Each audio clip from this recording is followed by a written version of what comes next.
नाज़रीन में ॾिसी सघो पिया त दादू वेयर हाउस में हज़ारनि जी तादाद में टेंट मौजूदु आहिनि ऐं टेंट ज़मीन ते पियल आहिनि जेके गंदा थी रहिया आहिनि।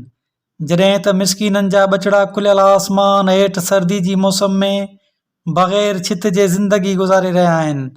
पर दादू ज़िले जो करप्ट नायल कमदार DC मुर्तज़ा शाह उहे टेंट मिसकीननि खे ॾियण बजाए पंहिंजनि आकाउनि जिन जो संदसि जे मथां आशीर्वाद आहे उन्हनि पंहिंजनि आकाउनि दादू ज़िले जे चूंडियल नुमाइंदनि जी कमदारी कंदे उन्हनि जे वाठनि खे टेंट ॾेई रहियो आहे ऐं संदनि ओताकुनि ते पहुचाए रहियो आहे।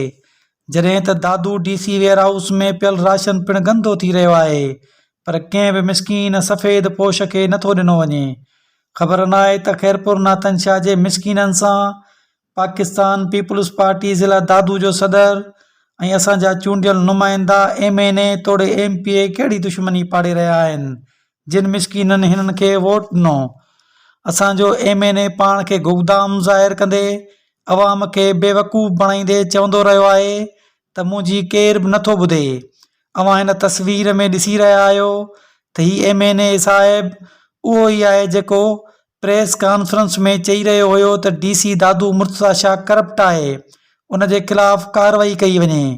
जॾहिं त अॼु इहो साॻियो MNA वरी उन करप्ट DC सां गॾु खिलंदे नज़र अची रहियो आहे। आख़िर ख़ैरपुर नातन शाह जी आवाम सां माइटली माहवारो छो सलूक कयो वियो आहे?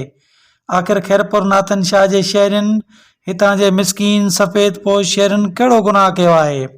हिननि करप्ट नायल ब्यूरोक्रेटनि जो ऐं हिननि चूंडियल नुमाइंदनि जो आख़िर छो ख़ैरपुर नातन शाह जे मिसकीन मारवड़नि खे बेयारो मददगार छॾियो वियो आहे?